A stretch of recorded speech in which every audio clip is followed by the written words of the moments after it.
আল্লাহ আমাদেরকে আশরাফুল মাখলুকাত, সৃষ্টির সেরা মানুষ বানাইছে। অন্য কোনো কিছু না হয়ে মানুষ যে হলাম, কি পাইলাম? মানুষ হওয়ার কারণে অন্য কোনো কিছু সৃষ্টি না হয়ে মানুষ হওয়াতে আমার কি লাভ হইল? আবু বকর সিদ্দিক রাদিয়াল্লাহু তাআলা আনহু তিনি মাঝে মাঝে বলতেন, যদি আমি জাহান্নামী হই তাহলে এই মানুষ হয়ে তো লাভ হইল না, এর চেয়ে কুকুর হয়ে জন্ম নেওয়াই ভালো ছিল। আর যদি জান্নাতি হই তাহলে ফেরেশতা হওয়ারও আশা নাই, মানুষ হয়ে জান্নাত পাব। এই দুই কথার পার্থক্যটা, মানুষ হয়ে কি পাইলাম? মানুষ হওয়াতে প্রথমত পৃথিবীতে আল্লাহ যা কিছু বানাইছেন সমস্ত কিছু আল্লাহ হুকুমের মাধ্যমে বানাইছেন। তো এই মানুষটাকে হুকুমের মাধ্যমে বানান নাই, আল্লাহ কুদরতি হাত লাগায় বানাইছেন। আর একটু জোরে কান সুবহানাল্লাহ। আল্লাহর কুদরত, মহান মৌলাই করিমের কুদরতি হাত দ্বারা আমাদেরকে বানাইছে। বানায়া শুধু শেষ না, এই মানুষের জন্য একটা করে জান্নাত বানাইছেন। জান্নাত অন্য কোনো প্রাণীর নাই, মানুষের কেন? আল্লাহ এই মানুষকে খুব আদর করে বানাইছেন, যত্ন করে বানাইছেন। মানুষকে যে একটা মন দিয়েছেন, অন্তর, এই মানুষের এই মন এবং অন্তরের মতো অন্য কোনো প্রাণীর মন এবং অন্তর নেই। মানুষের মনকে সুখী করার জন্য আল্লাহ জান্নাত বানাইছেন। দুনিয়ার জমিনে একজন মানুষ যদি সপ্ত রাজ্যের মালিকও হয়, তার মন পরিপূর্ণ সুখী হতে পারবে না। একটা মানুষের মন যদি পরিপূর্ণ সুখী হইতে হয়, জান্নাতে যাইতে হবে। এর একটা এক দুইটা উদাহরণ দিলে আপনারা সহজে বুঝে ফেলবেন। এই পৃথিবীর জমিনে মানুষের অনেক আকাঙ্ক্ষা, আশা থাকে, যেটা পূর্ণ হয় না। এই আশাটি পূর্ণ করার জন্য একমাত্র জান্নাতেই হইল উপযুক্ত জায়গা, আর কোথাও এই সুযোগ নেই। যেমন মানুষ চায় চির যৌবন ধরে রাখার জন্য, চিরদিন জোয়ান থাকতে চায়, নারী হোক আর পুরুষ হোক। কেউ বুড়া হইতে চায়, নারাওয়াজে জাম দিবে রেজে অনেকে বুড়ো হইতে চায় মানুষ। কিন্তু দুনিয়ার জমিনে একজন মানুষ যতই চেষ্টা করুক না কেন, বেঁচে থাকলে বার্ধক্যতাকে স্পর্শ করবেই। এই আশাটা, জোয়ান থাকার আশা পূর্ণ হবে জান্নাতে। জান্নাতের ভিতরে মানুষকে যখন ঢুকানো হবে, 33 বছরের যুবক বানায় দেওয়া হবে। জীবনে কোনো দিন আর 33.5 হবে না।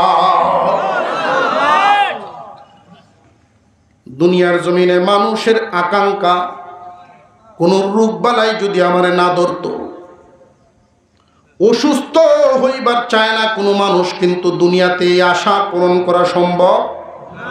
মেঘ বুঝলেই সর্দি লেগে যায়, জ্বর উঠছে। জান্নাতের ভিতরে আল্লাহ যে ঢুকাইবেন, জীবনে কোনোদিন সর্দি কাশি তো দূরের কথা, কোনো রকম অসুস্থতায় তাকে স্পর্শ করবে না।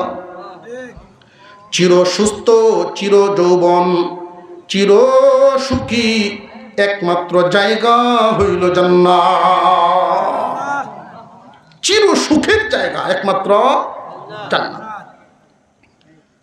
এই বললাম যে আল্লাহ পাক আমাদেরকে অন্য কোনো কিছু না বানায় মানুষ যে বানাইলেন, আমরা কি পাইলাম? প্রথমত আল্লাহর কুদরতি হাতের স্পর্শ, দ্বিতীয়ত আল্লাহ আমাদের জন্য বানায় রাখছেন জান্নাত। তো সফল কখন? জান্নাতে যাব যখন, যদি জান্নাতি হইতে না পারি সফল হতে পারবো না। আমি আপনাদের সামনে তিলাওয়াত করেছি, রাতও অনেক হয়ে গেছে। আপনারা ধৈর্য সহকারে বসবেন। ধারাবাহিকভাবে আলোচনা যখন আয়াতের ভিতরে ঢুকে যাব, এদিক সেদিক আর নড়াচড়ার কোনো বাউ নেই। আমি যতক্ষণ আলোচনায় থাকবো ইনশাল্লাহ আর উঠাউঠি নেই। রাজি আছেন ইনশাল্লাহ? কারা কারা রাজি একটু হাত তুলে নাকি দেখি। মাশাআল্লাহ, আল্লাহ কবুল করেন, বলুন আমিন। আলোচকের সামন থেকে উঠাউটি করলে আলোচনার দিক পরিবর্তন হয়ে যায়। আমি আজকে আপনাদের সামনে এমনই একটা আয়াত তিলাওয়াত করেছি, যেই আয়াতে কয়েকটা বিধিবিধানের আলোচনা আছে, এবং এই বিধানগুলো শুধু আমার আপনার নবী বিশ্ব নবীর উপরে নাজিল হয় নাই, পূর্বের যত নবীগণ ছিলেন তাদের উপরেও নাজিল হয়েছিল। কুরআনুল কারীমের এমন কিছু বিধান, যেই বিধানগুলো কুরআনুল কারীমের এমন কিছু বিধান আছে যেই বিধানগুলো পূর্বের নবীগণের কাছে এমন ছিল না। আমাদের নবীর উপরে আল্লাহ নাজিল করেছেন। আবার এমন কিছু বিধান ছিল যেই বিধানগুলো তাদের সাথে মিল আছে।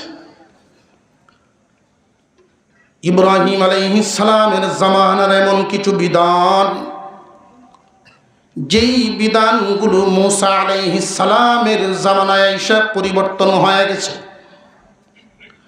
মুসা আলাইহিস সালামের এমন কিছু বিধিবিধান, যেই বিধিবিধানগুলো ঈসা আলাইহিস সালামের জামানায় এসে পরিবর্তন হয়ে গেছে। ঈসা নবীর উপরে নাজিল হওয়া এমন কিছু বিধান, যেই বিধানগুলো আমার আপনার পয়গম্বরের উপরে পরিবর্তন হয়ে নাজিল হয়েছে। মুসা আলাইহিস সালামের জামানায় কোনো একজন মহিলা যদি প্রতি মাসে কুদরতিভাবে মহিলাগণ অসুস্থ হননি না হন না, এই মাসালাগুলো তো জানা দরকার। মুসা আলাইহিস সালামের শরীয়তে কোনো একজন মহিলা যখন এরকম অসুস্থ হইতেন, হায়াজ নেফাস, তাদের শরীয়তের বিধান এই মহিলা গড়েই থাকতে পারবে না, আলাদা একটা ঘর, উঠা বসা খাওয়া দাওয়া জিনিসপত্র ঘরের সব সময় যেটা ব্যবহার করা হয় এই সমস্ত জিনিস স্পর্শ করতে পারবে না। বিধানটা কি সহজ না এদের জন্য বড় কঠিন? এই বিধান পরিবর্তন হয়ে ঈসা আলাইহিস সালামের উপরে এই বিধানটা নাজিল হয়েছে। মহিলাদের এই হায়াজ এবং নেফাজের বেলায় দূরে রাখতে হবে না, বিছানায় নিয়ে ঘুমাও, সুস্থ অবস্থায় যা, অসুস্থ হইলেও তা। এখন তো দেখা যায় যে আবার নোংরামি, অসুস্থতা ছড়াইবে, পরিচ্ছন্নতার বড় ব্যাঘাত ঘটে। শরীয়তে মুসা আলাইহিস সালামের তৌরাতের শরীয়ত একদম কঠিন হয়ে গেছে। ঈসা আলাইহিস সালামের উপরে যেই বিধানটা নাজিল হলো একদম পানির মতো সহজ হয়ে গেছে, কোনো বাধা বিপত্তি নেই। ইসলামী শরীয়ত এই বিধানটা আমার আপনার পয়গম্বরের উপরে যে আল্লাহ নাজিল করলেন, না ঘর থেকে বের করবা না, পরিবার থেকেও আলাদা নয়, জিনিস স্পর্শ করতে, কাজ কাম করতেও কোনো বাধা নাই, কিন্তু বিছানায় রাখবা ঠিক, সুস্থ অবস্থায় যেইভাবে তার সাথে ব্যবহার করতে পারো, মেলামেশা করতে পারো, এই হায়াজ নেফাজের হালতে মেলামেশা করতে পারবা না। অর্থাৎ এই নারীর নাভির থেকে হাঁটু পর্যন্ত, নাভির নিচ থেকে হাঁটুর উপর পর্যন্ত এই জায়গা তোমাদের জন্য নিষেধ। বুঝে আসতেছে? তিনটা আমি আপনাদের সামনে শোনাইলাম, তিনটা কি সমান না বেশ কম? এইরকম আদম আলাইহিস সালাম থেকে নিয়ে আমার আপনার পয়গম্বর পর্যন্ত আল্লাহ পাক বহু বিধান নাজিল করেছেন। নবী পরিবর্তনের সাথে সাথে বিধানের পরিবর্তন, নবী পরিবর্তনের সাথে সাথে বিধানের পরিবর্তন। কিন্তু এমন কিছু বিধান আছে যেই বিধানগুলো আদম আলাইহিস সালামের জামানায় যেমনে ছিল, নূহ আলাইহিস সালামের জামানায় তেমনি ছিল, ইব্রাহিম আলাইহিস সালামের জামানায় সে তেমনি আছে, মূসা আলাইহিস সালামের উপরে এইভাবেই নাজিল হয়েছে, ঈসা আলাইহিস সালামের উপরে এইভাবেই নাজিল হয়েছে, আমার আপনার পয়গম্বরের উপরেও এইভাবেই নাজিল হয়েছে। অর্থাৎ মানুষ থাকবে যতদিন এই বিধানগুলো রাখতে হবে ততদিন, নইলে মানুষের সমাজ আর মানুষের সমাজ থাকবে না। বিধানগুলো অপরিবর্তিত বিধান, পরিবর্তন হওয়ার নয়।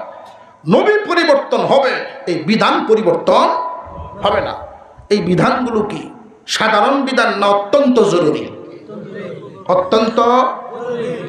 হুহা আওয়াজটা একটু জোরে জোরে দেখছি আপনারা, প্রয়োজন আছে না নাই? আছে। কি পরিমাণ গুরুত্বপূর্ণ বিষয় আল্লাহ পাক আয়াতের শুরুতেই তিনি বলেন, কুল, হে নবী আপনি বলেন, কুল, হে নবী আপনি বলেন। তাআল,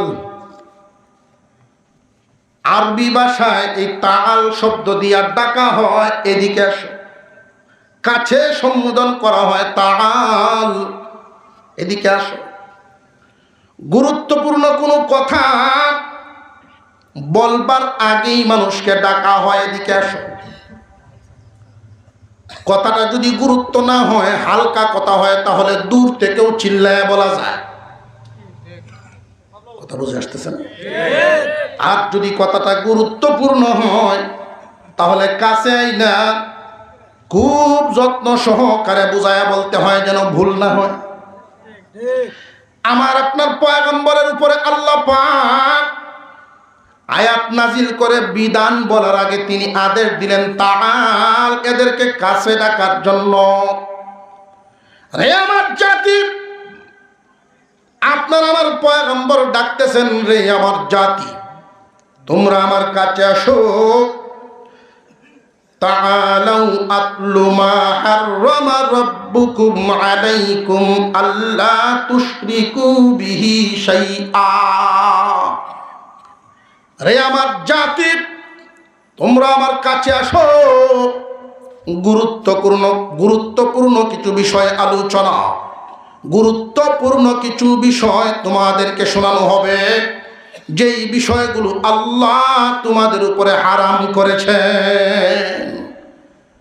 আল্লাহ পাক তোমাদের জন্য বিধি নিষেধ নাজিল করেছেন, গুরুত্ব দিয়ে শোনো। কুরআনুল কারীম আল্লাহর পক্ষ থেকে নাজিল হয়েছে। মানুষেও অনেক বিধিবিধান লিখতে পারে, বলতে পারে, কিন্তু আল্লাহর বিধানের সাথে ওইগুলোর কোনো মিল আসেনি। আল্লাহর বিধানগুলো, কোরআনের বিধানগুলো মানুষের জন্য কল্যাণকর, সমাজের জন্য কল্যাণকর, পৃথিবীর জন্য কল্যাণকর। কোন কোরআনের কোনো একটা বিধান যদি আমার আপনার মেধার সাথে, আমার আপনার যুক্তির সাথে নাও মিলতে পারে, কারণ সব যে আমি বুঝি এমন না, বিজ্ঞানের সাথেও অনেক কিছুর মিল পড়তে না পারে। মুসলমান জানিয়ে রাখবেন, তখন বিশ্বাস রাখবেন এই কথার উপর, বিজ্ঞানীরা কোরআনের এই বিধানটা মানতেছে না। কোরআনের বিধান সঠিক, বিজ্ঞানের গবেষণার কমতি আছে। বিজ্ঞান যখন গবেষণা করতে করতে এই জায়গায় চূড়ান্ত গবেষণায় গিয়ে পৌঁছবে, তখন কোরআনের এই বিধানের সাথে তারা মিল রেখে সিলিন্ডার করতে বাধ্য হবে। বিজ্ঞানের এমন বহু আবিষ্কার কোরআনের সাথে মিলছে না। ইয়াসিন ওয়াল কুরআনিল হাকীম, আল্লাহ বলেন কুরআনুল কারীম হলো বিজ্ঞানময়, জ্ঞান বিজ্ঞানের ভান্ডার।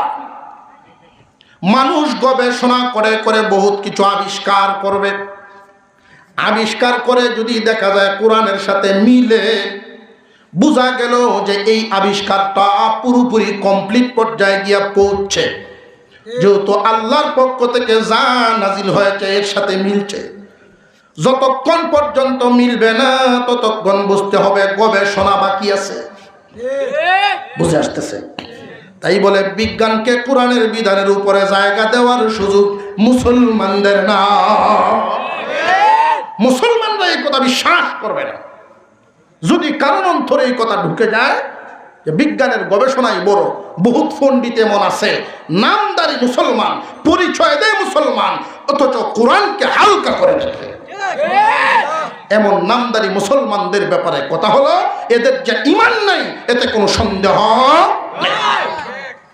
আল্লাহ বলেন, قل تعالوا أتل ما حرم ربكم عليكم ألا تشركوا به شيئا। আরে আমার জাতি, আমার কাছে আসো, আল্লাহর পক্ষ থেকে বিধি বিধান নাজিল হয়েছে, এমন কিছু বিধান যেই বিষয়গুলো তোমাদের উপরে হারাম করা হয়েছে। এক নাম্বার, আল্লাহ তুশরিকু বিহি শাইআ, আল্লাহর সাথে কাউকে শরীক করা তোমাদের উপরে হারাম। আল্লাহর সাথে কাউকে কোনো বস্তুকে শরীক করা যাবে না, আল্লাহর সাথে কাউকে শরীক করা যাবে না, আল্লাহকেও কোনো কিছুর সমান করা যাবে না, আল্লাহর সাথে কাউকে শরীক করা যাবে না, আল্লাহকেও কোনো কিছুর সাথে শরীক করা যাবে না। আল্লাহই আল্লাহ, আল্লাহই আল্লাহ, আল্লাহর সাথে কোনো কিছুর তুলনা চলবে না। এখন আমাদের বুঝতে হবে শিরিক কাকে বলে। আল্লাহ বলেন,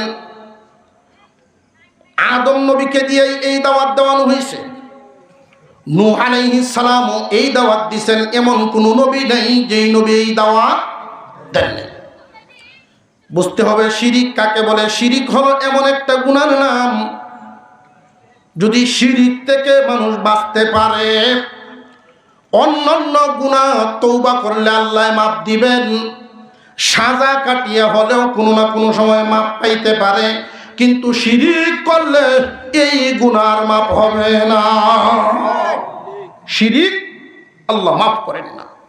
শিরিক হলো দুই প্রকার, শিরিক দুই প্রকার, একটা হলো বড় শিরিক আর একটা হলো ছোট শিরিক। বড় শিরিক হলো আল্লাহর ক্ষমতায়, আল্লাহর গুণে, আল্লাহ পাক তিনি যে মালিক, আমরা সৃষ্টি, আল্লাহ হলেন স্রষ্টা। আমরা সৃষ্টি আর আল্লাহ স্রষ্টা। এই স্রষ্টার এমন কিছু গুণ আছে, এমন কিছু ক্ষমতা আছে, যে গুণ এবং ক্ষমতা কোনো সৃষ্টির হতে পারে না। স্রষ্টার আলাদা কিছু গুণ, আলাদা কিছু সিফাত, ক্ষমতা, এটা সৃষ্টির ঊর্ধ্বে। এটা মনে রাখতে হবে, সব জায়গায় হাজির নাজির এই ক্ষমতা কোনো সৃষ্টির নাই, একমাত্র স্রষ্টা। সমস্ত কিছু দেখান, সব কিছু দেখা, সব জায়গায় হাজির থাকা, এটা কিভাবে সম্ভব? কোনো সৃষ্টির পক্ষে সম্ভব না, একমাত্র স্রষ্টার দ্বারাই সম্ভব। বুঝে আসতেছে? আমরা এখানে আছি, যে যত অনেক মানুষ এমন আছেন, লক্ষ্য করে দেখবেন পীরকে এতটাই সম্মান দেন, এতটাই মর্যাদা দেন, মুসলমান না বুঝার কারণে অতিরিক্ত আবেগ, অতিরিক্ত আবেগ দেখায়া তারা মনে প্রাণে বিশ্বাস করে আমি গড়ে যা করি না করি আমার পীরের বাড়ির থেকে সব বলতে পারে। গাইবের খবর একমাত্র কে জানেন? আরো জোরে কোন?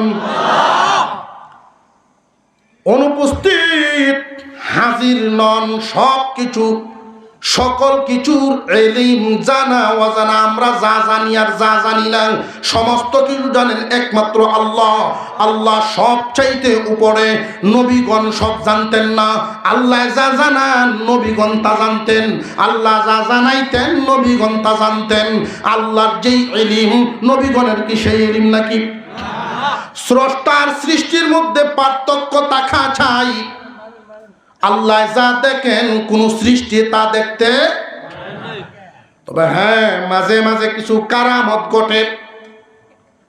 আল্লাহ পাকের কিছু খাস বান্দাদের মর্যাদা বৃদ্ধি করার জন্য, নবীগণের নবুয়তের দলিল পেশ করার জন্য আল্লাহ পাক রব্বুল আলামিন এমন এমন কিছু কারামত ঘটায় দেন, এটা বান্দার কোনো হাত নাই, আল্লাহর পক্ষ থেকে ঘটে। বান্দা এখানে দোয়া করে গেছেন, আল্লাহ বৃষ্টির দরকার, বৃষ্টি দাও।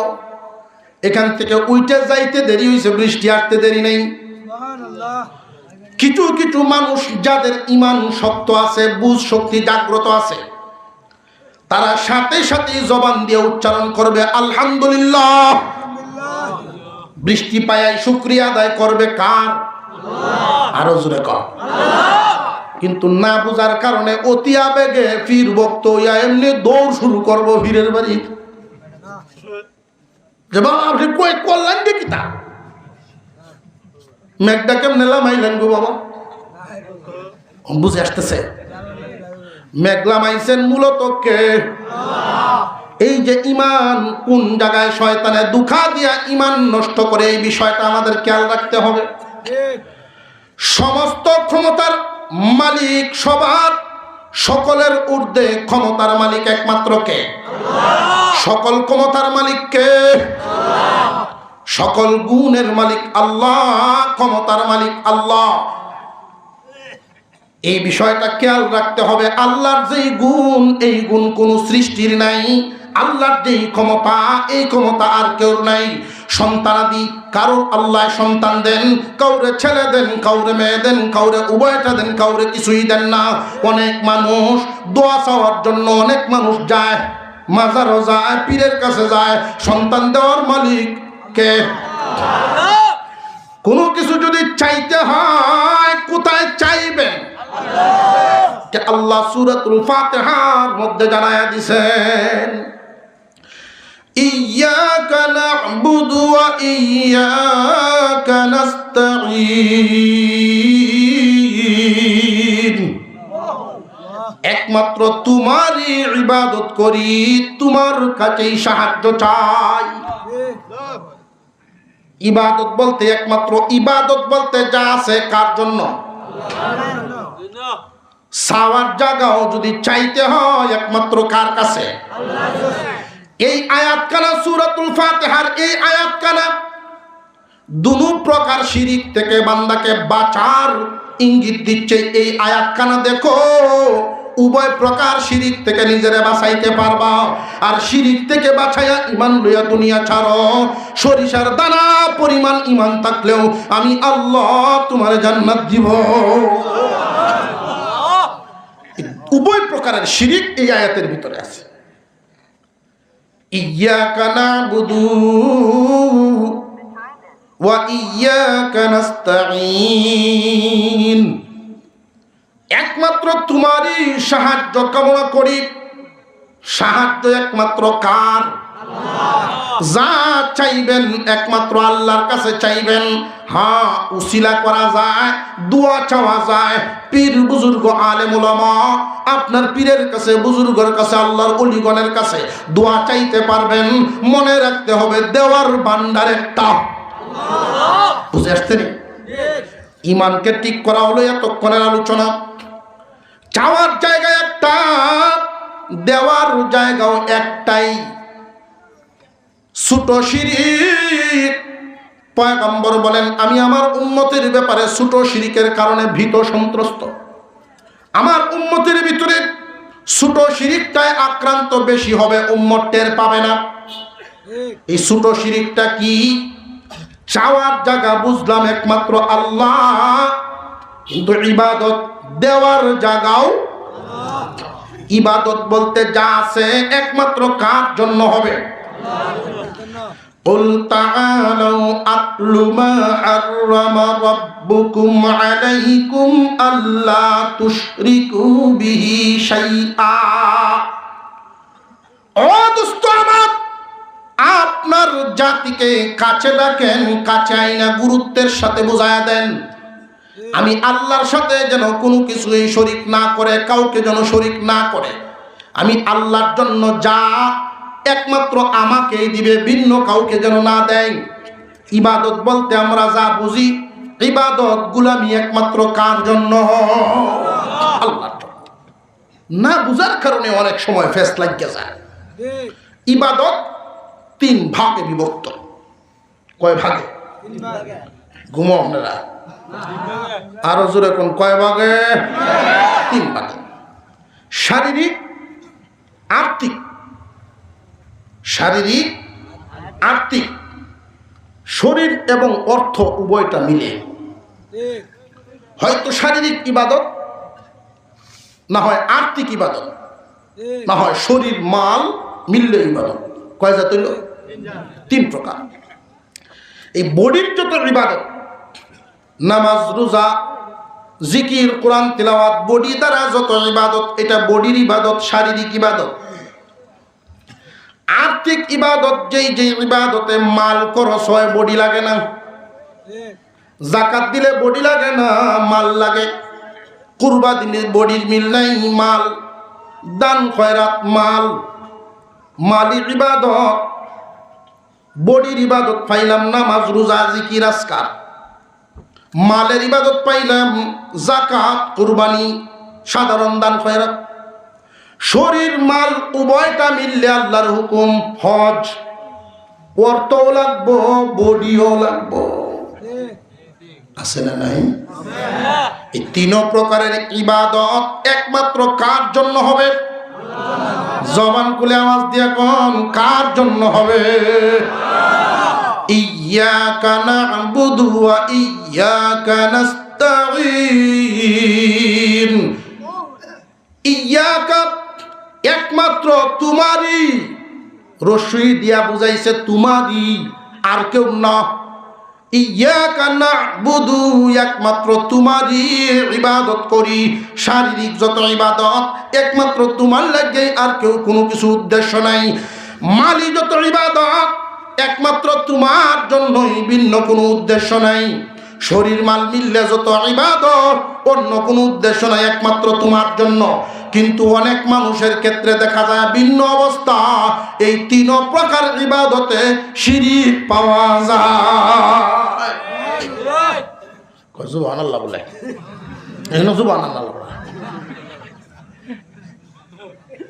1-2টা উদাহরণ দিলে সহজে বুঝে আসবে যে এই ইবাদতে, শারীরিক ইবাদত, মালি ইবাদত, শরীর মাল মিললে ইবাদত, এই 3টার মধ্যে লোক দেখানো মিশ্রিত আছে।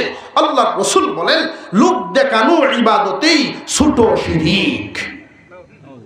লোক দেখানো ইবাদত কেমনে? নামাজ এমনি পড়ে না, ইলেকশন আইছে নামাজ হলে কি করছে, এমন আছে না নাই? আরো জোরে কন। এটি কি আসলে আল্লাহর জন্য না বুড়ের লেগিয়া? ছোট শিরক। বুঝে আসতেছে?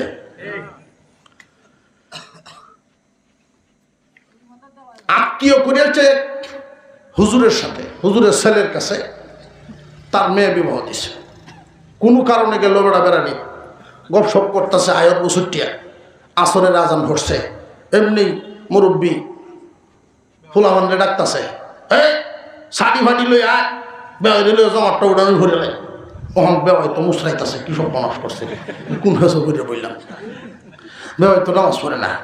তখন দেখা যায় বেওয়াই বায়ানচারি রেওয়াইতেছে, এই বেওয়াইয়ের সাথে জমাটটা একসাথেই পড়ব। এখন দেখা যায় এই বেওয়াই রেওয়াইছে, এবারে যে নামাজও কার হইছে আল্লাহ আল্লাহ গিয়া না বেওয়াইয়ের হরিবেশ ঠিক রাখতো। বুঝাইছে? আমি এমন দেখছি, আমি ছাত্র জীবনে এক জায়গায় গেছি বেড়ালে, তখন এক লোক আসরের নামাজের রক্ত হয়েছে, মসজিদ দূরে, ভাবলাম আসরের নামাজটা মুরব্বীরে নিয়েই ঘুরে নেই। বেড়ার দাড়িও আছে, টুপিও আছে, মাশাল্লাহ পাঞ্জাবিও আছে, কিন্তু নামাজ পড়ে না। এটা তো জানি না। পরে বুঝলাম যে এই দাড়ি টুপি পাঞ্জাবি এটা বয়সের ভূষা, নামাজের না। বয়সের লেগে মিলছে। আমি ডাকতেছি, তাহলে আসেন নামাজটা পড়ে নেই। কয় না বাজান আপনি পড়েন, বাজান আপনি পড়েন। কি রে বাবা, বাজান আমারে কয় খালি। ঘরের মহিলারা দাওয়াইতেছে, হইলাম ছেলেটা বলতেছে ভরে লাও, বেটা না ভরে আয়া খার হয়েছে।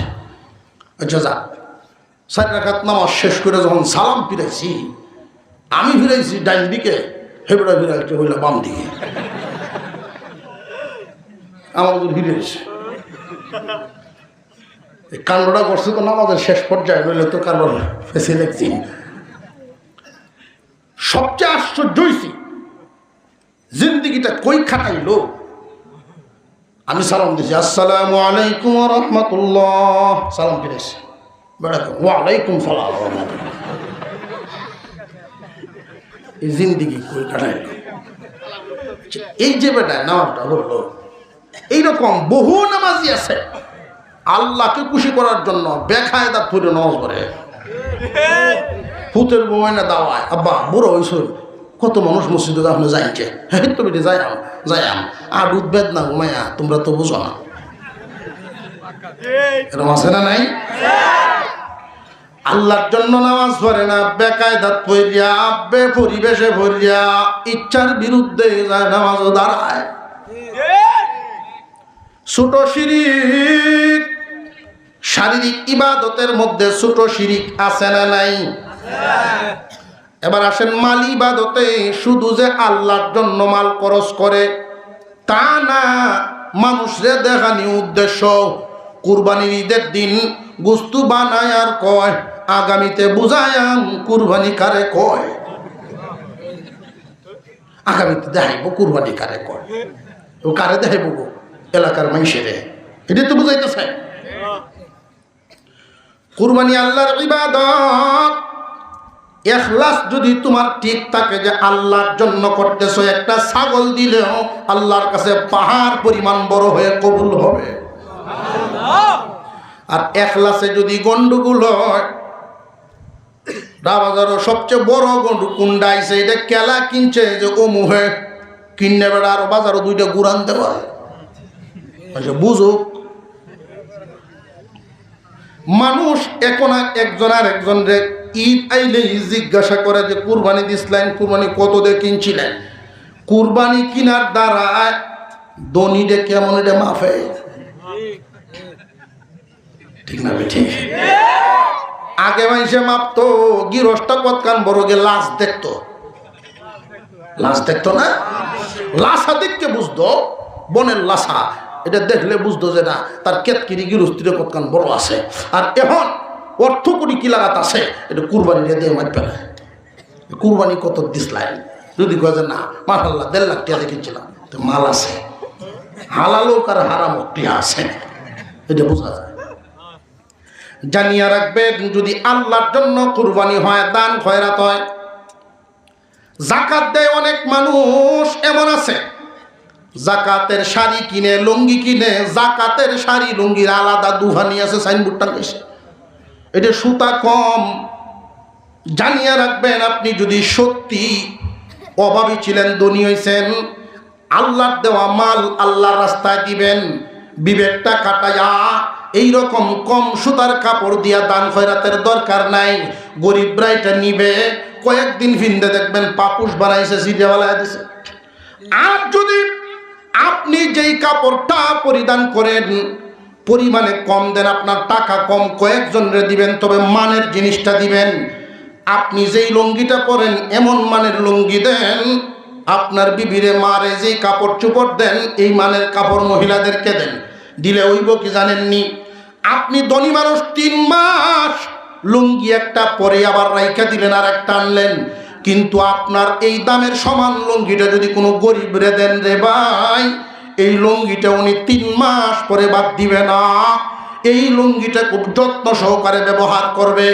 জুমাত গেলে ভিনবো, আত্মীয় বাড়িতে গেলে ভিনবো, মাঝে মাঝে ভিনবো, আর নইলে দইয়া ইস্ত্রি করে থইব।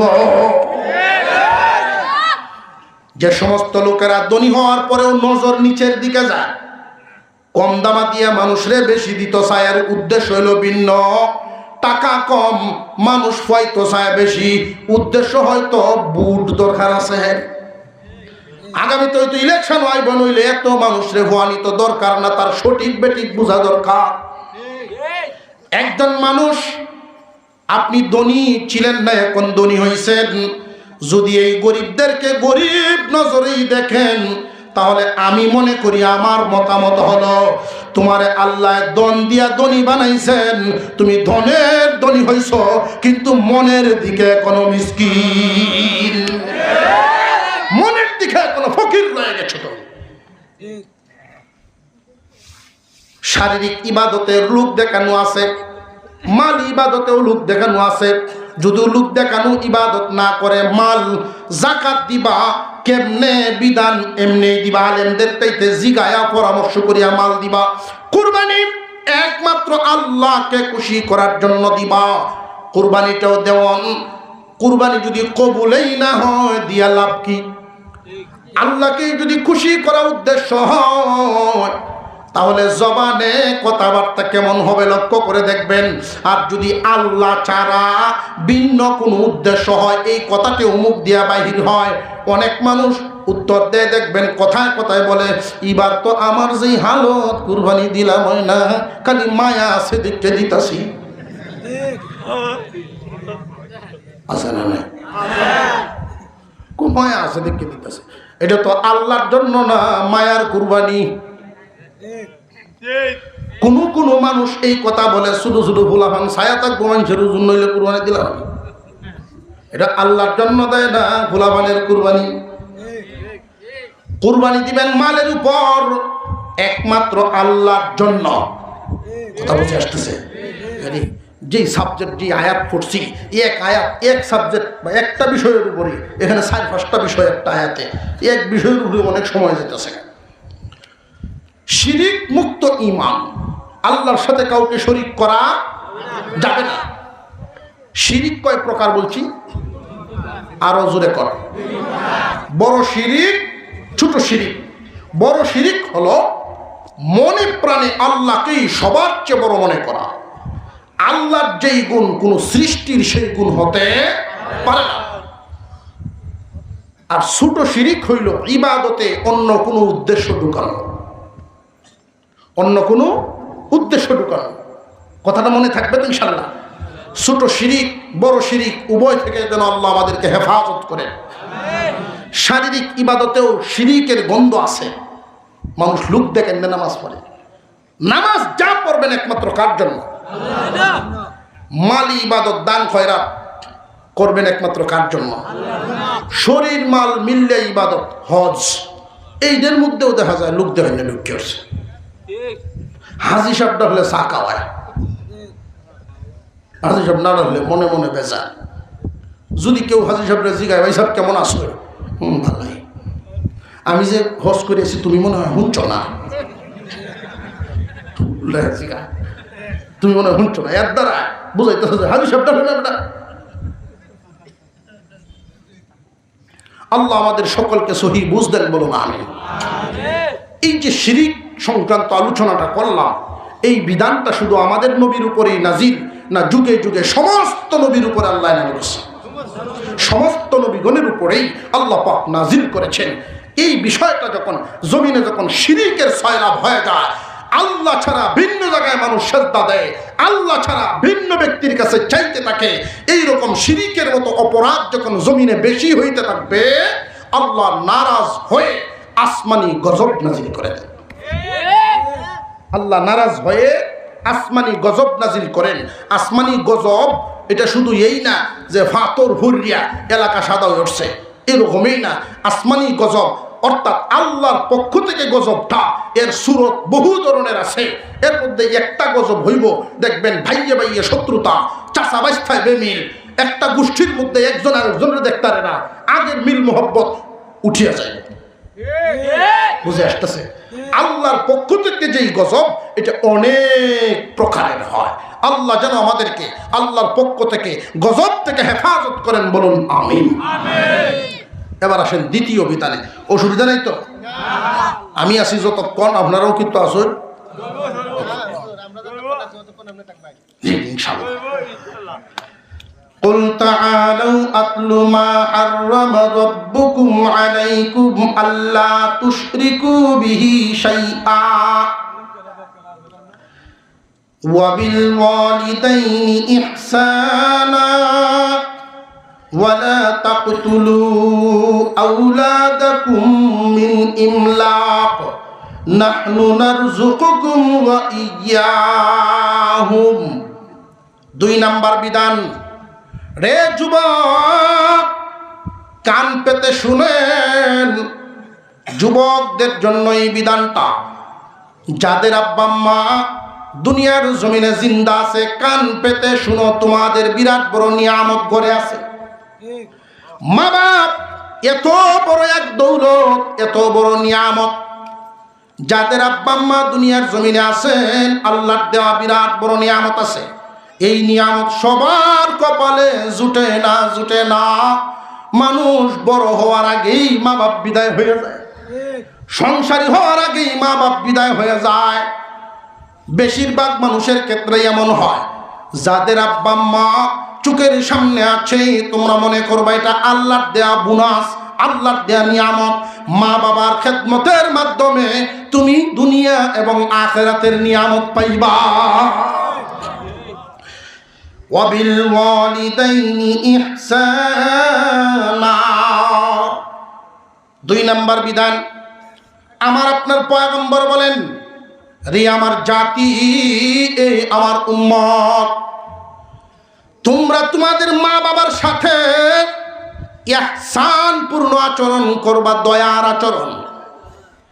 মা বাবার সাথে ইহসান পূর্ণ আচরণ, দয়ার আচরণ। যে এই দয়ার আচরণটা করব কখন?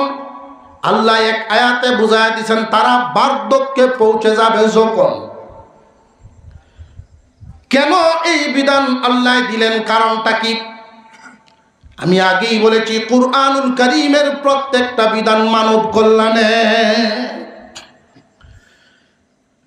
প্রত্যেকটা মানুষ জীবনে 2 বার অসহায় সময় কাটায়। কয়বার? 2 একবার শিশুকালে আর একবার বৃদ্ধকালে। শিশু অবস্থায় মানুষ যেমন অসহায়, নিজের কোনো কামাই নেই, নিজের কোনো ইনকাম নাই, পরনির্ভর। বার্ধক্য যখন আসিয়া যায়, তখন মানুষ পরনির্ভর হইয়া যায়, নিজের ইনকাম করার রাস্তা নাই, পরনির্ভর হইয়া যায়। ঠিক? হুজুর অনেক মানুষ আছে রিটায়ার্ড হইছেন, টাকার তো অভাব নাই। যে টাকার অভাব না হইলেও শক্তির দিক থেকে অভাব আছে, পরনির্ভর হইয়া যায় মানুষ। মানুষ যখন বার্ধক্যে পৌঁছিয়া যান, আল্লাহ পাক রব্বুল আলামিন তখন বিধান করেছেন, তোমরা তোমাদের মা বাবার প্রতি ইহসান পূর্ণ আচরণ করো, দয়ার আচরণ। এই দয়ার আচরণটা করব কখন? মা বাপ বুড়া হবে যখন। দ্বিতীয় প্রশ্ন হইল, এই দয়ার আচরণটা আমরা করব কেমনে? মা বাপ যখন বুড়া হন, আমরা তাদের সাথে কিভাবে করলে দয়ার আচরণ হয়? আল্লাহ পাক যে আদেশ দিলেন তোমরা তাদের প্রতি ইহসান করো, প্রশ্ন জাগে, হুজুর ইহসান করব কেমনে? মুফাসসিরিনে কেরাম উত্তর দিয়েছেন, তারা তোমাদের উপরে ইহসান করছেন যেমনে মা বাবাই আমাদের উপরে ইহসান করছেন, এমন একটা সময় আমাদের গেছেনি না, গেছে না? খাওয়ার জন্য বলতেও পারতাম না, চলতেও পারতাম না, বলারও ক্ষমতা নেই, চলারও ক্ষমতা নাই, এমন একটা সময় আমাদের পিছনে গেছে। ওই সময় আমাদের মা বাপ, আমাদের আব্বা মা আমাদের জন্য কি পরিমাণ ইহসান করেছেন লক্ষ্য করেন। আপনি রাতের বেলায় একটু পরে পরে ঘুমাইতেন, আর পেশাব করে করে তেনা বা খেতা ভিজায় ফেলতেন। আপনার মা সারা রাত ঘুম নাই, একটু পরে পরে কাপড় পাল্টায় পাল্টায় আপনার শুকনা কাপড় দিয়ে আবার শুয়াইতেন। মার এই ইহসান কখনো ভুলে গেলে চলবে না। আপনার আম্মা হয়তো বার্ধক্যজনিত কারণে কখনো বিছানায় পড়ে গিয়া পেশাব করতে পারে, পায়খানা করতে পারে, তখন বান্দা তুমি মনে করবা আমার আম্মা আমার উপরে যে ইহসান করেছেন, এই ইহসানের বদলা আমার এখন দেওয়া লাগবে। আল্লাহ পাক রব্বুল আলামিন বলেন, ওয়া বিল ওয়ালিদাইনি ইহসানা। রে আমার বান্দা বান্দি, বিশেষ করে শুনে রাখো যুবক ভাইয়েরা, তোমরা তোমাদের মা বাবার প্রতি ইহসান করো। ইহসানের আরেকটা দিক, তারা ইহসান করেছে তোমার জবানের দিক। এখন তুমি তোমার মা বাপরে কখনো ধমক দিয়া কথা বলবা না। কেন জানো নি? তারা কোনোদিন তোমাকে ধমক দিয়া কথা বলে নাই। একটা কথা তুমি বারবার বলতা, একটা কথাই বারবার বলতা। কোনোদিন বিরক্ত হইয়া তোমার মা বাপ ধমক দেয় নাই, বরং তোমার মুখে এক কথা বারবার শুনলেও তার আর মজা লাগতো। কখনো কখনো তোমারে কুলে নিয়ে চুমা দিত। মানুষ বুড়া হয়ে গেলে শিশু সুলভ আচরণ হয়ে যায়। মানুষ বুড়া হয়ে গেলে বুদ্ধিমত্তা কমিয়া যায়। খাইয়াও বলবে খাইছি না। তুমি একটা কাজ করলেও বলবো আমার করছে না, আর ভূতে আমার দেখে না। এই জন্য তুমি বিরক্ত হইবা না, বরং দূরে বৈশা বৈশা তুমি চিন্তা মিলাইবা, আমার বাপ তো এমন বাপ ছিল না, আমার আব্বা তো এমন ছিলেন না। আমার আব্বা এলাকার মাতাব্বরি করতেন, আমার বাপ বড় গৃহস্থী চালাইতেন, আমার বাপ সংসার চালাইছেন, আমরা ভাই বোনরারে মানুষ করছেন। আমার বাপ তো এরকম কল্লোরার মতো কাইম হারা ছিলেন না। আমার বাপ ব্রেন হারা হয়ে গেছে।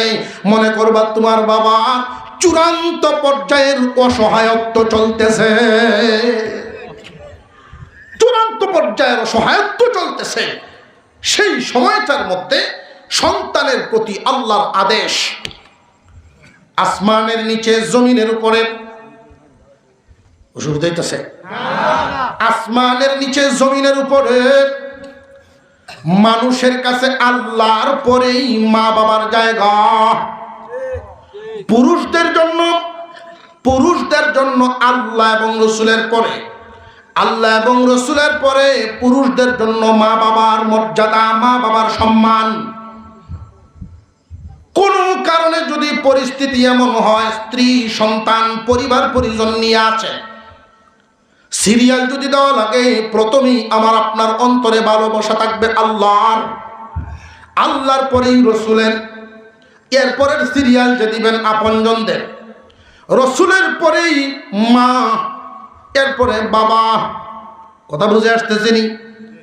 কিন্তু আমরা এই দুনিয়ার জমিনে সিরিয়াল দিয়ে দিই, বিবি বাচ্চারে আগে দেই মা বাপরে।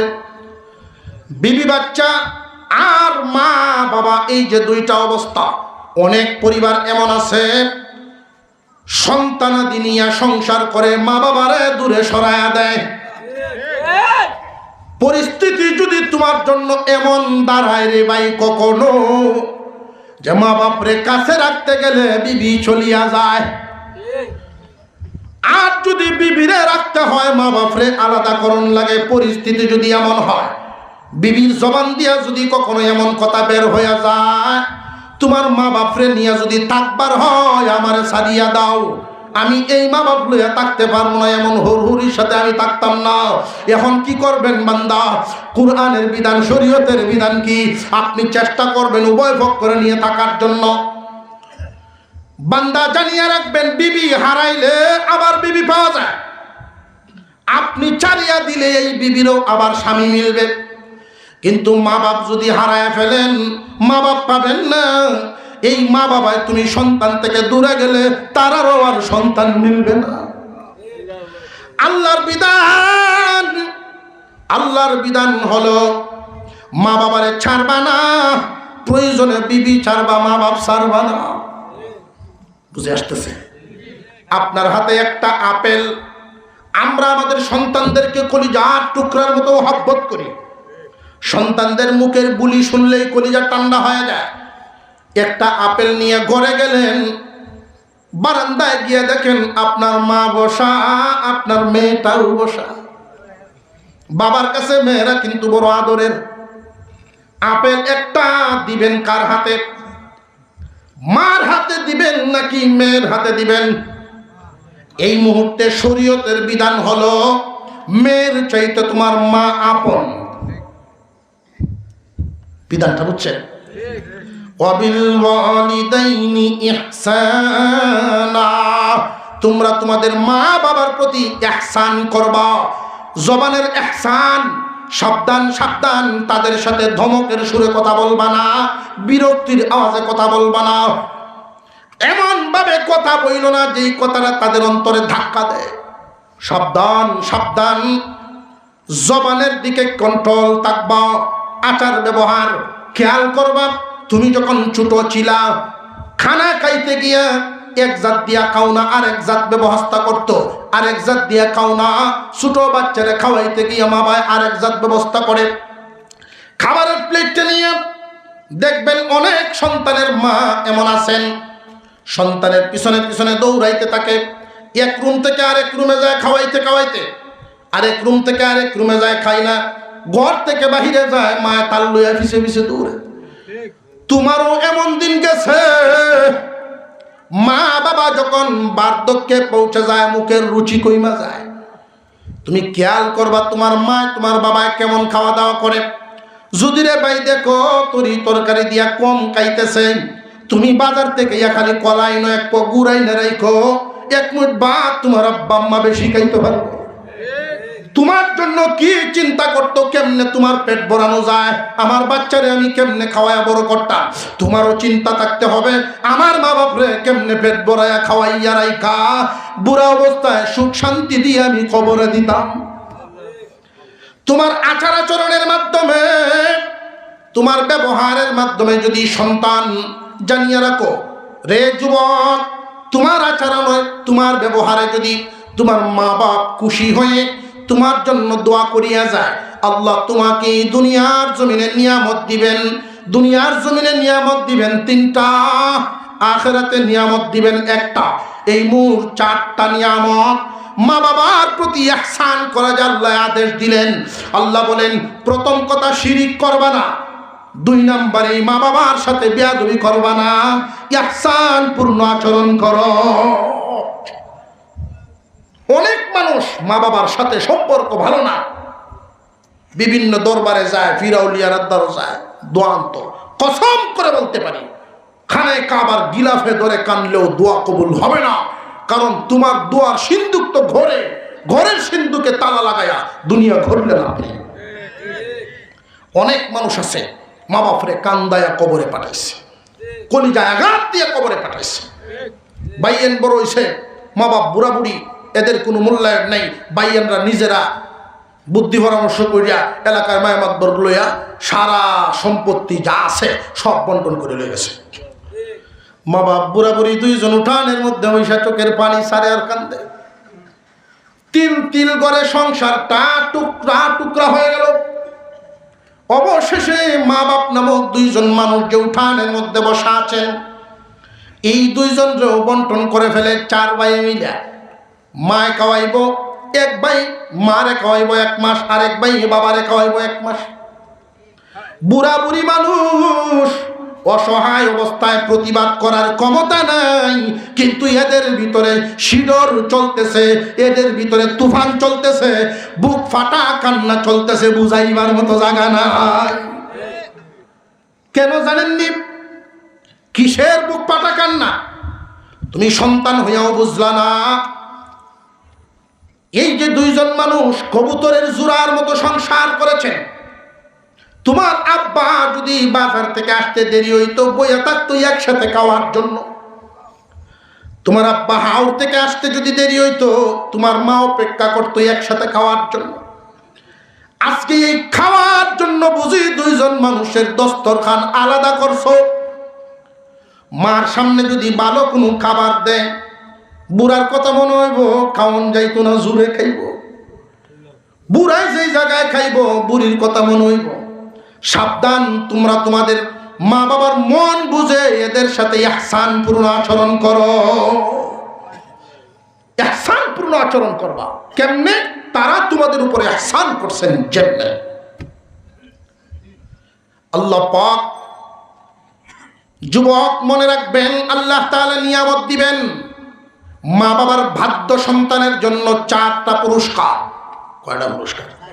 আরো জোরে কর, ঘুমাইলে চলতো না। 4টা পুরস্কার। 1 নাম্বার, মা বাবার ভাগ্য সন্তানের জন্য 1 নাম্বার পুরস্কার রুজি রোজগারে বরকত। কি? রুজি রোজগারে বরকত। রুজি রোজগারে বরকতের অর্থ কিন্তু বুঝতে হবে। 1000 টাকার নোট পকেটে রাখলে সকালে 2000 টাকা হয়ে যাবে, এরকম না। মা বাবা বাধ্য সন্তান যারা, তাদের রুজি রোজগারে বরকত হবে, বেশি পরিমাণ হবে বিষয়টা এমন না, বরকত হবে। বরকতের অর্থ হলো কম তেলে মসমসা ভাজা, কম তেলে মসমসা ভাজা। কামাই রুজি আপনার যাই হোক না কেন, আল্লাহ চালায় নিব সুন্দরে, জীবনে কোনোদিন মানুষের কাছে হাত পাততে হইব না। আর মা বাবার দোয়া যদি না থাকে, তুমি লাখ লাখ টাকা ইনকাম করলেও পেরেশানি দূর হবে না। লাখ লাখ টাকা ইনকাম করলেও পেরেশানি দূর হবে না। মা বাবার দোয়া যদি সাথে থাকে, রুজি রোজগারে বরকত, কামাই যতই হোক, পেরেশান মুক্ত জীবন। একটা উদাহরণ দিলে বুঝবেন, অসুবিধা নাই তো? কয়টা বাজে বেটা নেই?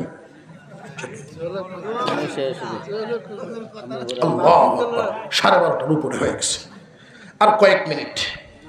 বরকত কারে কয় দেখেন, একজনের ইনকাম হইল 1 লাখ টাকা মাসে রুজি করে, মা বাবার দোয়া তার সাথে নেই, মা বাবার অবাধ্য সন্তান, এই অবাধ্য সন্তানে ইনকাম করে প্রতি মাসে 1 লাখ।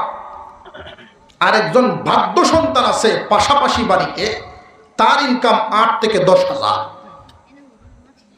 মাতা পিতার অবাধ্য সন্তান, সে যে প্রতি মাসে 1 লাখ টাকা ইনকাম করে, তার ছোট একটা রোগ হইলেও ডাক্তার কি 18 বাড়ি দেখাইব? 1 লাখ টাকা যার ইনকাম, কমপক্ষে ময়মনসিং, আর নইলে টাকা। তার এক অসুখ হয়েছে, অসুখ হওয়ার পরে চিকিৎসা করার জন্য সে চলে গেছে ঢাকায়। ওইখান থেকে পরীক্ষা নিরীক্ষা সব কিছু সেরে এই রোগ থেকে নিরাময় পাইছে, ঠিক রোগ থেকে সুস্থতা আসছে, 50,000 খরচ। সেম রোগটা মা বাবার বাধ্য সন্তানের রয়েছে, তো ওনার ইনকাম তো 8-10,000, 8-10,000 টাকা দিয়ে সংসার লইয়া চলে। আর ময়মনসিং এক গুরান দিলে 10,000 লাগে। চিন্তা বাদ দিয়া 18 বারে ফার্মেসিতে গেছে ওষুধ আনতে।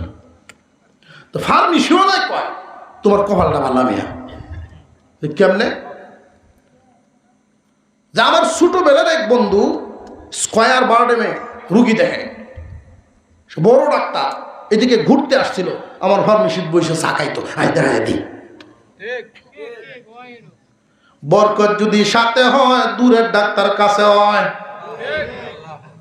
দেখছে খুব ভালো মানুষ, মা বাপ দেখশুন করে, একটু দেখে কয় আনেন, যুগাল যন্ত্র তো নাই, ফেসার মাপার যন্ত্রটা, ফেসারটা খালি মাপছে, জিব্বাটা চোখটা টান দিয়ে 70 টাকার ওষুধ দিছে, কায়া বাল্লা। এর নাম বরকত, এর নাম বরকত। বরকতের অর্থ বেশি হওয়া না, বরকতের অর্থ হলো পেরেশান মুক্ত জীবন। মা বাবার বাধ্য সন্তানকে 1 নাম্বার পুরস্কার দিবেন আল্লাহ। মা বাপ যদি খুশি হন, আল্লাহ খুশি হইয়া তার মালে আল্লাহ বরকত দিবে। মা বাবার অবাধ্য সন্তান যতই ইনকাম করুক, পেরেশানি দূর হবে না। মা বাবার বাধ্য সন্তান কোনো একটা কাগজ ফেস লাগছে, বাড়ি ঘরের গেছে বড় নেত্র না, ফিরার সময় কাজ শেষ করে ফিরার সময় সাতের বাড়ির বাতি যায় হাঁটতেছে, ও চাষা খেল লাগি না ইসলা নেত্রুমা খেলে ইসলা, কো বাবা একটা কাগজের লাগি কোর্টও আসলাম, এলো কত বাড়িত না হোক, হ্যাঁ বাড়ি যেতাম, সিএনজি লিঙ্কার না, আমি উঠতে আমিও বাড়ি যাই, মর সাহেবে তুললে কে হয়েছে দিয়া, তুললে আনিয়া ওটা বাড়ি দিয়ে গোলামায় দিছে, কয়টিয়া লাগছে, ফটো যে চা খাইছে 2 বার, সেইটাও বাতি যা, চাচা তুমি কোনোদিন আও বেটা, ওটিয়া বের হলো না, একটিয়া লাগছে না। আর পাশের বাড়ির যে অবাধ্য সন্তান, সেইটা যেদিন যায়, এই দিন রুডো এমন টানা পড়ছে, লাইনের কোনো জিনজি নাই, পুরা গাড়ি ভাড়া রিজার্ভ করিয়া বাড়ি তখন লাগছে, যেন লাগে 200, ফের লাগছে 800। এটা হলো বেবরকত, আর আগের 200 বরকত। বুঝে আসতেছে? মা বাবার বাধ্য সন্তানের 1 নাম্বার নিয়ামত মালে বরকত, 2 নাম্বার নিয়ামত সন্তানগুলো মানুষের মতো মানুষ হইব। মা বাবার ভাগ্য সন্তান যারা, এদের আচার আচরণ তো ভিন্ন হয়। মা বাপ খুশি, মা বাপরে খুশি করতে গেলে খেদমত লাগবো না লাগতো না? শীতকাল আসতেছে, মা বাবার বাধ্য সন্তান তেল হাতে নিয়ে সরিষার তেলের বোতলটা লইয়া গিয়া মা বাবা পায়ের মধ্যে ডইলা দেয়, মাথার মধ্যে ডইলা দেয়, মা বাবার ট্যাঙ্ক টিপে ঘুম পাড়ায় দেয়, গরম পানি করে গোসল করে কাপড়টি নিজে খুঁজছে দেয়। আর এই দৃশ্যটা তার ছোট বাচ্চারা, ছেলে মেয়েরা দেখে। ছোট ছোট বাচ্চারা যখন দেখে আমার আব্বা আমার দাদা দাদুর খেদমত কেমনে করে, এই বাচ্চায় দেইকা দেইকাই কোরআন হাদিস শিখতে হইব না, দেইকা দেইকাই শিখতে লাইব। আমিও যেদিন বড় হব আমার বাবার খেদমত আমিও করব। নিজের সন্তানের সামনে নিজের মা বাবার খেদমত করা। আল্লাহ পাক নিজের সন্তানগুলোরে মন মানসিকতা এমন ভাবে দিবেন, মা বাপ যদি আপনার প্রতি খুশি থাকে রে যুবক, আপনার সন্তানগুলো আপনার মন মতো হইব, মানুষের মতো মানুষ বানাইবেন আল্লাহ। তোমার মন কষ্ট পায়, সন্তানরা এমন কাজ করতো না, মানুষই। আর মা বাবার অবাধ্য সন্তান যারা হয়, এদের সন্তানাদি মানুষ হয় না। বলতে পারেন হুজুর ভার্সিটির দুপুরে দেখছি, দেশের ভরত শেষ করে আলতাছে দেখছি, মা বাপরে বাদ দিছে না। শিক্ষিত হওয়া এক জিনিস, মানুষ হওয়া আর এক জিনিস, ঠিক না ঠিক? এই দেশের বৃদ্ধাশ্রমগুলোতে যারা অবস্থান করেন বেশিরভাগই শিক্ষিতর মা বাপ, বেশিরভাগই শিক্ষিতর মা বাপ বৃদ্ধাশ্রমে অবস্থান করে। ওরা শিক্ষিত হয়েছে ঠিক, মা বাপরে ঘর থেকে বের করে দিছে, এতে বোঝা গেল শিক্ষিত হয়েছে, মানুষ হইছে না। আর এমন মানুষও আছে রিক্সা চালায়, আরেকজনের কাজ কাম করে রুজি রোজগার করে চলে, তার মুখের ভাষা হইল বুকে এক ফোঁটা রক্ত থাকতে মা বাবারে ঘর থেকে আলাদা করব না, মা বাবার খেদমত থাকবে যতক্ষণ পর্যন্ত আমি দাঁড়ায় আসি, মা বাপরে কই দিতাম। বলে বোঝা গেল শিক্ষিত না হইলেও তার ভিতরে মনুষ্যত্বা আছে। সন্তানগুলো মানুষের মতো মানুষ হবে, 2 নাম্বার পুরস্কার। 3 নাম্বার, আল্লাহর রোগ বালাই থেকে বাঁচায় রাখবেন।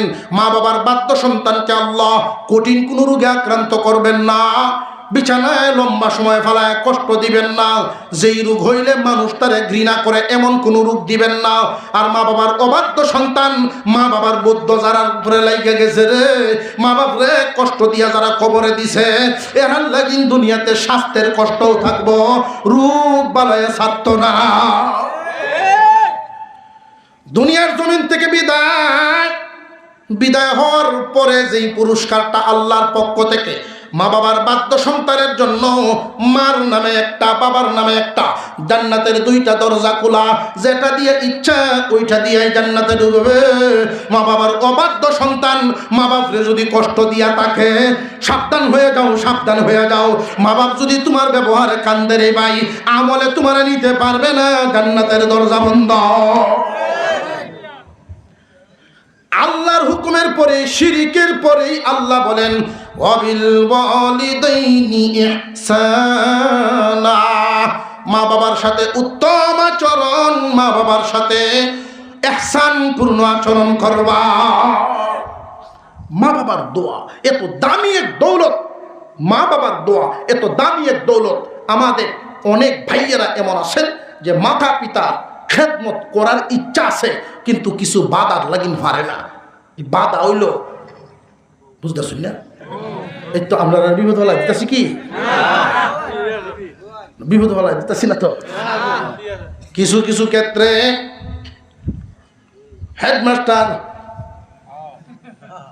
আপনারে যে চালায়, আগে আপনি চলতেন আপনার গতিতে, এখন চলুন আরেক গতিতে। আহা, বিবি যদি এমন রূপ ধারণ করে যে আপনার বাবা মা আর বিবির মধ্যে দূরত্ব দেখা যায়, আপনার ভূমিকা রাখতে হবে ভিন্ন।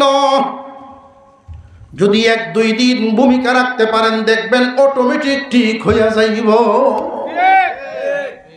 বেটায় মুরব্বী হইছে, বুড়া হইছে, বেটা তো বুড়া মানুষ, দুপুরে খানা খাইতে বসছেন, তো বৌমারে জিগাইতেছেন, বৌমা গো তরি তরকারি ছাড়া আর কিছু আছে, দই বা গুড় কলা আছে কি? না আব্বা এগুলো তো নাই। আচ্ছা ঠিক আছে। হাত ধুয়ে উনি ওনার রুমে চলে গেছেন। পাশের রুম থেকে ওনার ছেলে শুনছেন, মনে মনে আফসুস করতেছে, আরে যদি একটু দই আইনা রাখতাম বা গুড় কলা আইনা রাখতাম, আব্বা এক মুঠ ভাত বেশি খাই। আচ্ছা আরেকবার থেকে আইনা রাখ। বাপ চলে গেছেন পাশের রুমে। এখন স্বামী স্ত্রী তারা দুইজন খাইতে বসছে। খানার শেষ পর্যায়ে ইনটেক 1 ফুটলা দই বাইর করছে ফ্রিজ থেকে। ছেলে প্রশ্ন করলো, এই দই করতে কি? এই দই থেকে আসছে যে আমার চাচা আসছিলেন যে কালকে, এই বগুড়ার দইটা আমার জন্য আনছিলেন। শুরু তাকিয়া আমি খুব শখ করে এই দইটা খাই। আমার চাচা জানেন আমার বড় শখের জিনিস, এই জন্য চাচা নিয়ে আসছিলেন। তো শখের জিনিস ভালো কথা, চাচায় আনছেন তাও ভালো কথা। আব্বানু চাইলো একটু আগে দিলা না? ছেলে প্রশ্ন করতেছে। প্রশ্নের জবাবে বৌমায় যে উত্তরটা দিছে, যেহেতু প্রশ্ন করে বসছে, বৌমায় কিছুটা টের পাইছে না যে উনি বিরক্ত হয়েছে। উত্তর দিছেন যে আমার প্রিয় জিনিস, আমার প্রিয় মানুষটারে আগে খাওয়াইন, এরপরে আব্বারে খাওয়াই আপনি। আচ্ছা এই কথাটা বউয়ের মুখ শুনলে বেশিরভাগ ভোলামান মোমের লাগ বললে যেতে পারে। কথা বুঝে আসতেছে? এই কথাটির কারণে যুবকরা নিজের স্থির নাও অবস্থান থেকে নড়ে যায়। যেই মাত্র বলছে যে আমার প্রিয় বস্তুটা প্রিয় মানুষকে আগে, এরপরে অন্যদেরকে দিব। যে আমি তোমার প্রিয় মানুষ ঠিক আছে, তবে কোত্থেকে আসছি, কার উসিলায় এই পজিশনে আসছি, কার ছায়ায় আমি বড় হয়েছি, এই হিসাবটা কি একবার মিলাইছ? তুমি ভাবলা কেমনে যেই বস্তুটা আমার আব্বা আগে খাইছেন না, আমার বাবায় খেতে পারেন না, এটা আমি খাইবো, তুমি ভাবলা কেমনে? তোমাকে একটা সিগন্যাল দেই, শোনো, এই বাড়িটা আমার বাবার পয়সার কিনা। যেই দোকানে ব্যবসা করে চলি, দোকানটাও আব্বার কামায়। বাবার সম্পদ থেকে তোমাকে নিয়ে আলাদা হব, ফোরের দোকানও বেতন ভিত্তিক চাকরি করব, বাসা ভাড়া নিয়ে থাকবো, তখন টের পাইবা বাবার কামানো মালের দাম কত। অনেক শাশুড়িরা শ্বশুর বৌমার সাথে তর্ক বিতর্কে যখন যান, বৌমারা এই কথাটাই ভুলে যান, এই কথাটাই ভুলে যান যে যা কামাই যা আছে সব তো আমার শ্বশুর শাশুড়ির কামাই, আমরা তো এখনো তাদের দয়ার উপরই আছি, এটা ভুলে যান। আর নইলে এত কড়া এত কঠিন আচরণ হইতো না। যেই মাত্র ছেলে ভূমিকা দিছে, সাথে সাথে বৌমা আকল খাটা এখান থেকে উঠে গেছে, শ্বশুরের রুমের ভিতরে ঢুকিয়া শ্বশুরের ভাও জ্ঞান যেতে হয়েছে, আব্বা আমার মাফ করে দেয়। আপনার ছেলে যেই চেতা চেষ্টা, আপনি যদি মাফ না করেন, এই ঘরে মনে হয় আমার আর জায়গা হতো না। শ্বশুর উঠছে, কি হয়েছে, কি ব্যাপার, যে এমন এমন ব্যাপার। বাপের ডাকে পুত্রে ভূতে দিগায়, এই পাগল ছেলে বৌমার সাথে এরকম করে কেউ? ছেলের যে গালি দেয় মুখে, ছেলের গালি দেয় পাগল ডাকে, কিন্তু কলিজা ফাটিয়া ছেলের জন্য কান্না আসে, দুয়ার কান্না। তোমার আমার জীবনে যদি এমন ভূমিকা 1-2টা হয়, মা বাবা খুশি হয়ে যায়।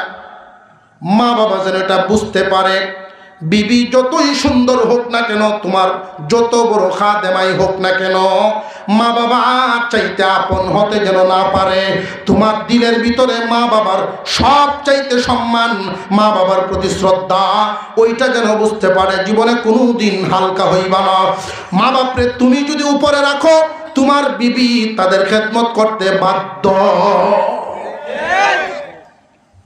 10টা বাজে 11টা বাজে বাজার থেকে ব্যবসা সেরে যদি বাসায় আসেন, আগেই খবর নেবেন আব্বা খাইছে রে, আম্মা খাইছে।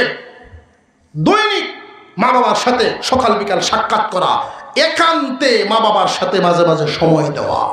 এমন কিছু কথা, এমন কিছু বিষয় থাকে মা বাবার অন্তরে লুকায়া রেখে এই মনের জ্বালা মনে লইয়াই কবরে চলে না। কইলে ঝগড়া হইব, তুমি ফুত একদিন গিয়ে জিগাও না, 7 দিন 8 দিন চলে যায়, একই বাড়িতে অবস্থান করে মা বাবার সাথে কথা হয় না। আমরা কত নাদান, অথচ তোমার মা বাপরে বড় মাছ দিয়া গুস্ত দিয়ে খাওয়াইলেও এত খুশি না, তুমি আব্বা আম্মা করে ডাক দিলে যত খুশি।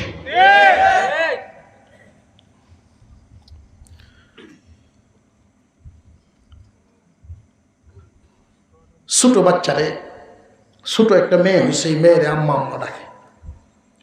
তো রান্না করো তাইকে তার মার কলটা শিখতেছে, এতদিন পর্যন্ত আম্মা আম্মা করে ডাকছে না, যে মা ওইখান থেকে আস্তে ডাকিস, একটু আস্তে ডাকিস, এমনি মারা গে আঞ্জাতে দোস্ত হইতে আম্মা বুঝছি না। আমি এর দেখা মায়া, তুমি তো আমার আম্মাই, মা খুশি হয়েছে। জেনে রাখবেন, মা বাবা এদের মনে যদি কোনো সময় আঘাত হয়ে যায়, এটা আপনার জন্য যে কত বড় গর্ত, জীবন চলার পথে বিশাল বড় এক বাধা হবে। সারা জীবন পেরেশান থাকবেন, পেরেশানি দূর হবে না। আল্লাহ তাআলা যেন এই কথাগুলোর উপরে আমলের তৌফিক দেন, বলুন আমিন। সামনের দিকে অনেক আরো কয়েকটা বিধান। ওয়ালা তাকতুলু আওলাদাকুম মিন ইমলাক নাহনু নারযুকুকুম ওয়া ইয়্যাহুম।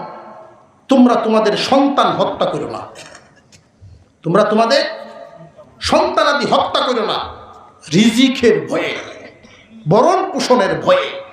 কথা বুঝে আসতেছে? ওয়ালা তাকতুলু আওলাদাকুম মিন ইমলাক নাহনু নারযুকুকুম ওয়া ইয়্যাহুম।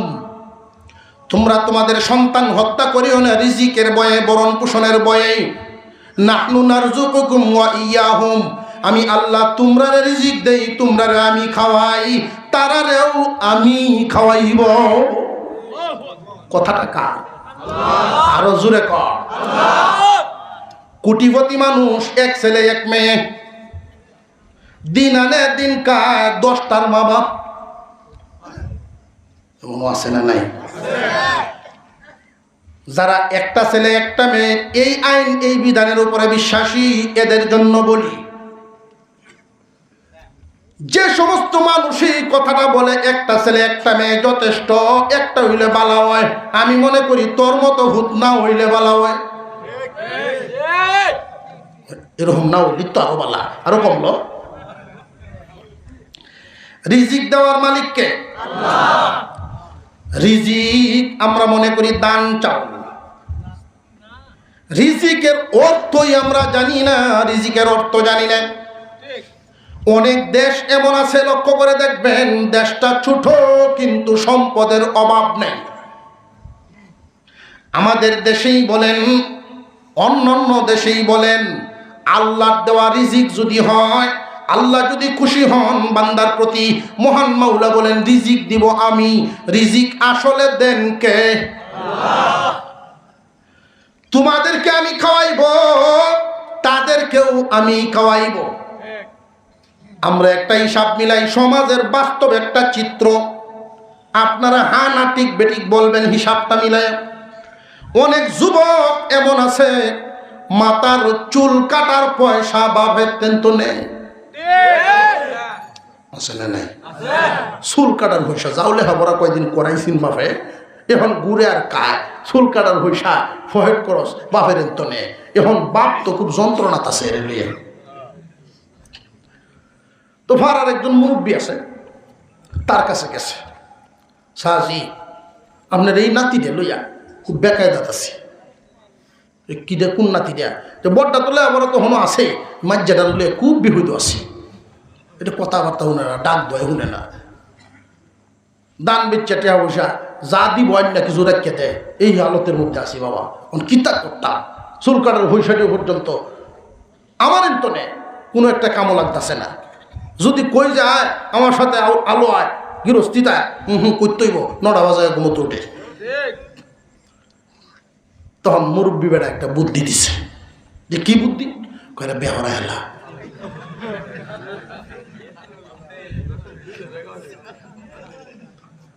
কথা বুঝে আসতেছে। বেহরা এখন বেড়া তো বলে দিছে, এটি কি তার কইলেন চাষা? আমি আগেই কইছি চুল কাটার পয়সাটিও আমার তো নেই। অঙ্কন ব্যবহার আনতাম উল্লা উল্লা এইসব মিলতেছে না। দেখ আমি তোর এই যে বুদ্ধি দিতেছি কোনো পয়সা নিছি না, বিনা পয়সার বুদ্ধি, বুঝ হইলে নেন হইলে আমারটা তুই তুই যা।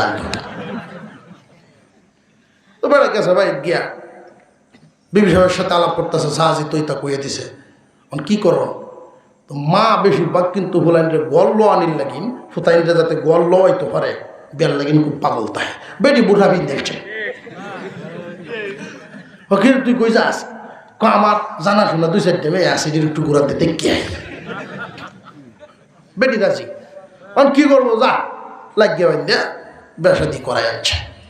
যেই বিয়া করাইছে এখন বাপ যখন সকালে উঠিয়া বাস বাসার যায় আর ফুত সকাল 9টা ঘুমায়, তো যেই বউ আইছে নতুন এই বউ এই গুতায় তোলে। তোমার বিবেকটা কেমন? আব্বা একলা একলা বুড়া বেড়া গেছে বাস বসাত, তুমি ওখানে ঘুরতে রয়েছো আত্মি মারা শরীরটা লইয়া, এইটার যন্ত্রণা আর ঘুরতে থাকতে পারে না আমার। তখন যাও পিছে পিছে বাপের আউনের সময় হয়েছে, আজ যখন গাছ কাট চলছে তো হুত পিছে পিছে যায় গে ওলাম ওকে তো একটু একটু জীবনেও তো এই জল ভরছে না কান্দ, আস্তে আস্তে ভাবাইতেছে। হ্যাঁ, তো কিছু টাকা পয়সা খরচ দেয়, হরবার যাওয়ানোর সময় কিছু দেয়া দেয়। তখন আবার জিগাইছে, সাজি বিয়ে তো করাইছি, এখন তো খরচ আরো বাড়ছে, কয় বারক আরো কয়দিন দে। হরে কিতাও নামতে ঠিক মতো কি গৃহস্থী আত লইছে? কয় না গৃহস্থী আজ তো আত লইব হইতো, আমার উঠে রাখছে কোনো হ্যাঁ দায়িত্ব, খালি ফিসে ফিসে লাগিয়ে তাহে কত আল ধরে দে। কথা বুঝে আসতেছে? কথা যদি না শুনে আলাদা করে দে।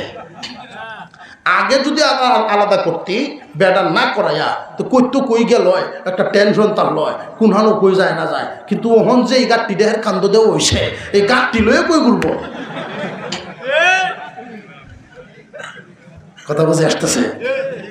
অন্তিছে আলাদা করিয়া বালা কোনো গড়ও না, গুসলা ঘরের যে বন্টন তো হয়, এটা সাইটের যে অর্ধেকটা আসি এটার মধ্যে কয়টা বেড়া সেরা দেয়া ফুস্টার মুস্টার দিয়ে ভিতরটা সুন্দর হয়ে দিছে, তাকে থাকবে ওটা।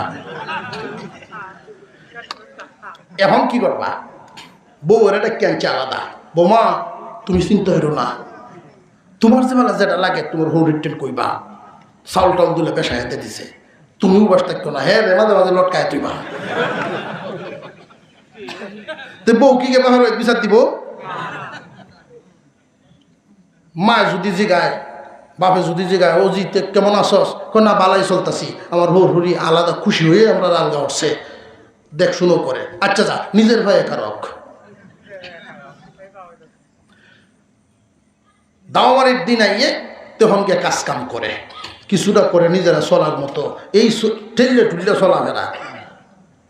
মুরুব বেশি হাই দিছে, তুই একটু লক্ষ্য রাখিস, আল গাছে করছিস একটু খেয়াল রাখিস, মানুষের কাছে গিয়ে যাতে সাউন্ড না লাগে, সাওয়ার কামটা তুই ফিরাই দিস আর বাকিটা হে চলব না। তো দুলা মাছ মারিয়ে লইয়ে গিয়া দুলা বাত রানলে বউ চিল্লাইতে থাকে, এরকম একটা বাদান মেয়ে মানুষ তাহে বসে লয়ে গেলে তো দুটা মাছ লই আনি যায়, ও তো টিহে তুমি রানতে তাহলে আমি লইয়ে দিকে তোমার তো ধরলে দেখা বা হইতেছে না। সিজন যখন আইছে দাও মারি মুরগ বেজে গেছে, এখন কি অবস্থা রে, জোরটি লাগে এর অর্ধেক দান টান আমার 2-4 মন দিলেই মোটামুটি ভয় আর তারে। তো নিজের পক্ষ থেকে 2 ঘাড়া কেট দিছে, এডি করিস আর তুই তোর মতো সব গৃহস্থী বাড়াইতে থাক। তখন বেড়া মোটামুটি পরিশ্রম শুরু হয়েছে, বছর ঘুরিয়া একটা বাচ্চা হয়েছে। এখন বাচ্চা যখন হয়েছে এখন বই থাকতে পারবো কতক্ষণ ডাহে এটা আব্বা আব্বা ডাকিয়া ভরে এই যাহন লইয়া মধ্যে আব্বার লাগে তো কাউন্ট মিলানি লাগবো। আগে তো ভাই রই দলাম যে না, এখন কিন্তু লামে একটার বাপ হইছে, এইভাবে 2টার বাপ হইছে। মুরব্বী সাক্ষাৎ পাইছেন, কিরে তোর ভূতের খবর কি? চাচা যান আগে চুল কাটার পয়সা আমি দিতাম, এখন সিজনে সিজনে আমরা বুড়া বুড়িরে কাপড় সুভর দিতে পারে। এই ভাই 8 কয়টা আসিন আগে, এই যুবকের 8 কয়টা আসিন, ফাও কয়টা আসিন, 2 ফাও আসিন, 2 হাতে আসিন। এখন যে বিবি হইছে, 2 জন বাচ্চা হইছে, আরো সংসারের খরচ বাড়ছে, আগের চাইতে আয় উন্নতি হইতাছে। এই যে রাস্তাঘাট খুলিয়া দেন, ইনকামের পথ বের করে দেন, মনের জোর বাড়ায়া দেন, বুদ্ধিটা খুলিয়া দেন, যিনি দেন উনি হইছেন আল্লাহ। প্রাইমারি পাস করে কোনো মানুষ লাখ টাকা ইনকাম করার রাস্তা বের করতে পারে, আর এমন মানুষ ডিগ্রি পাস 10,000 মাসও কামানির বাউ হয় না। বুঝে রাখবেন, হিম্মত অনুযায়ী, চেষ্টা অনুযায়ী রিজিকের দেওয়ার মালিক তো আল্লাহ, রাস্তা খুলে দেন আল্লাহ, বুদ্ধি খুলবেন আল্লাহ। আল্লাহ পাক বলেন সাবধান সাবধান, বরণ পোষণের বয়ে, রিজিকের বয়ে সন্তান হত্যা করিও না, অর্থাৎ জন্ম নিয়ন্ত্রণ করিও না, জন্ম নিয়ন্ত্রণ করিও না। রিজিকের বয়ে, বরণ পোষণের বয়ে সন্তান হত্যা করবা না। তোমরারে আমি খাওয়াই, তারারেও আমি খাওয়াইব। বরং সন্তানাদি বেশি হইলে মা বাবার লাভ। দোয়া একটাই না করলে আর একটাই করবো, আর একটাই না করলে আর একটাই করবো। সন্তান যদি কম হয় মা বাবার লস। আল্লাহর রাসূল বলে গেছেন, বিশ্বনবী বলেন, আমার মায়ের উম্মতেরা রে, এমন মেয়ে দেইকা বিবাহ করবা, এমন ঘর থেকে বিবাহ করবা যেই মহিলার সন্তান বেশি হয়। সাহাবীরা প্রশ্ন করলেন, হুজুর বিয়ার আগে কেমনে বুঝতাম মহিলার সন্তান কম হইব না বেশি হইব? কথা বুঝাইতেছে না। বিয়ার আগে বুঝান কেমনে সন্তান কম হবে না বেশি হবে? আল্লাহর রাসূল বলেন, তোমরা যখন বাজারে যাও উট কিনো না, উট কিনলে তো বছরে বছরে বাছুর কুন্ডা দেয় খুঁজে টিহি আনতার জাত খুঁজো না। রাসূল ইঙ্গিত করলেন, তাকায়া দেখো তুমি যেই ঘর থেকে মেয়েটারে আনবা এরার ভাই বোন কয়জন? তোমার মামা ওর বাড়ির ছায়া দেও, হেরা ভাই বোন কয়জন? এইরকম দেখে আনবা। মানুষ বেশি হইলে তোমার সন্তানাদিও যদি বেশি হয়, কিয়ামতের কঠিন ময়দানে আমার উম্মত বেশি, এই পরিচয় আমি দিতে পারবো। রিজিকের কোনো চিন্তা নাই, রিজিক দেওয়ার মালিককে আল্লাহ, রিজিক তো দিবেন আল্লাহ।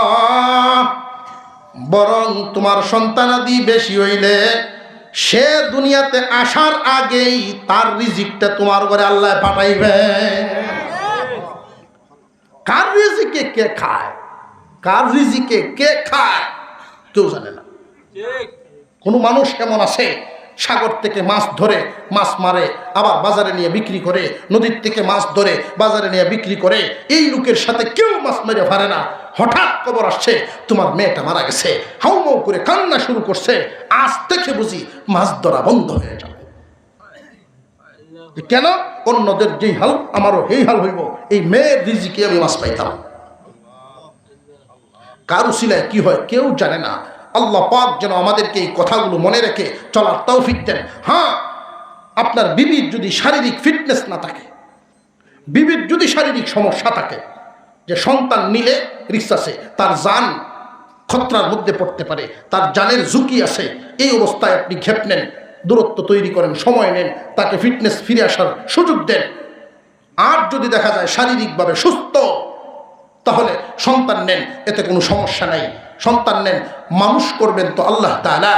আল্লাহর উপরে ভরসা করে, আল্লাহর উপরে ভরসা করে সন্তানদের সাথে মা বাবার শুধু আচরণটা আগুন ফানির থেকে বাঁচায়া এদের সাথে আচরণটা ঠিক রেখে খালি বড় হইতে দেন।